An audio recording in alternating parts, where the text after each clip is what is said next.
Hey vinyl community, what's up? I am thinking of doing a series of videos on some of the worst album covers of all time. I'm going to start with this video, and if people seem to enjoy it, maybe I'll do a couple of more. You don't have to look far on the internet to find some of the most horrific, awful, worst album covers. Maybe you've even seen them when you've been out shopping at your local record store. Just some stuff which is so ridiculous you can't even believe that it ever was pressed onto wax. But I'm going to cover 5 in this video right now that are just so unbelievably bad.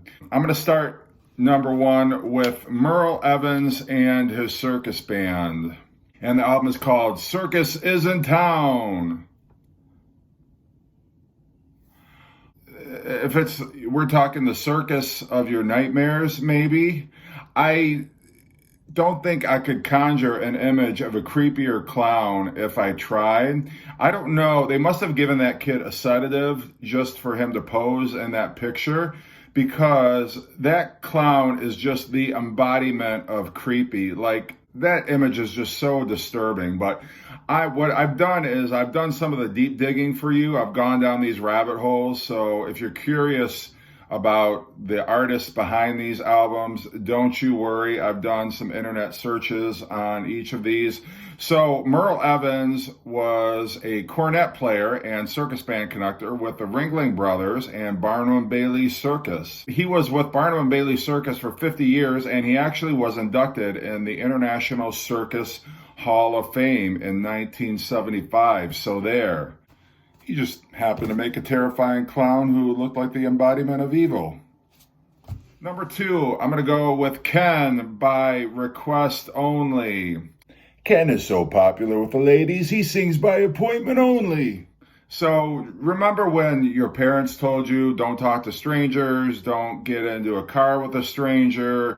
This is exactly who they were talking about. When I was in high school, when everybody had their class photo, you would have that image where it would just be the straightforward face, and then you'd have another face facing off to like the profile, and they kind of like blend the two images together. That's what I feel like this album cover was. Some art director who used to work in a photo studio, who used to take family photos and maybe school photographs, had to have taken the album cover. I feel like I've seen this guy in Grand Theft Auto when I played that. So Ken is actually Ken Snyder. He was a Christian folk musician and a practicing pastor in Sheldon, Iowa.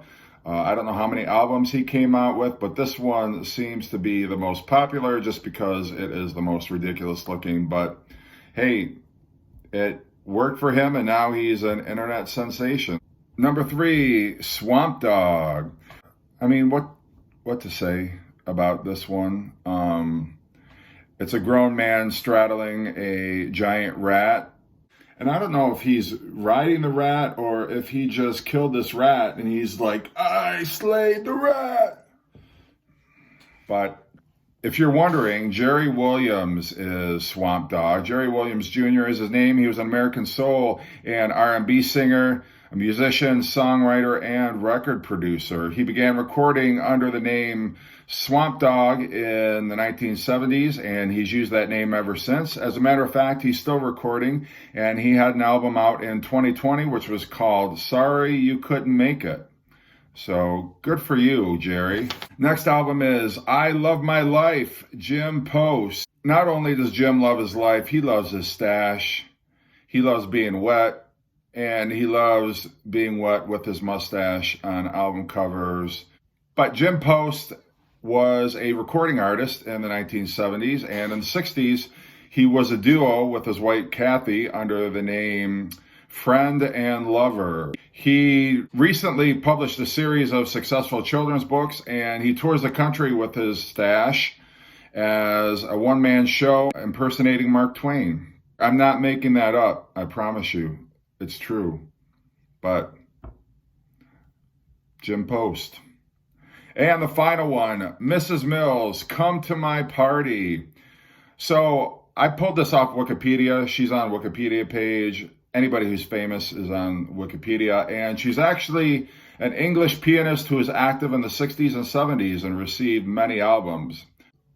I'm just struck by the image of this lonely woman home alone addressing party invitations to people who are never going to come. I would be most delighted if you'd come to my party. We will have tea and crumpets. Just a jolly good time.